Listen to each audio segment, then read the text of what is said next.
সুপ্রিয় দর্শক, আদা এবং হলুদের বীজ, উলটের বীজ, অনেক ধরনের বীজ আপনাদের প্রয়োজন হয়। তবে হ্যাঁ, এই চাচা মিয়া খুবই একটু ভালো মানুষ, শিক্ষিত মানুষ।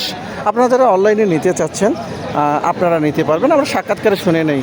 চাচা, এই হলুদের বীজ কত করে চাচা? হলুদের বীজ বর্তমান কেজি হচ্ছে 30 থেকে 35 টাকা। 30 টাকা থেকে 35 টাকা কেজি। এত দাম কমে গেছে? কমে গেছে এখন। আদা, থাইল্যান্ড আদার বীজ কত? থাইল্যান্ড আদার বীজ হচ্ছে তোমার মানে 120 টাকা থেকে 140 টাকা। আর দেশি আদার বীজ? দেশি আদার বীজ 100 টাকা কেজি। 100 টাকা। জি। আচ্ছা, অনলাইনে দিতে পারবেন? ফোন নাম্বার বলেন। 0199 422 3286। আবার বলেন।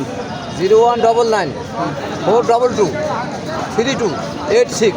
হ্যাঁ দর্শক, আপনাদের যাদের লাগবে, আমাদের নীলফামারী জেলা সৈয়দপুর ঢেলাপির হাটটি প্রতি শুক্রবার এবং মঙ্গলবার সকাল থেকে বসে। আজকে 27শে মে 2025 রোজ মঙ্গলবার।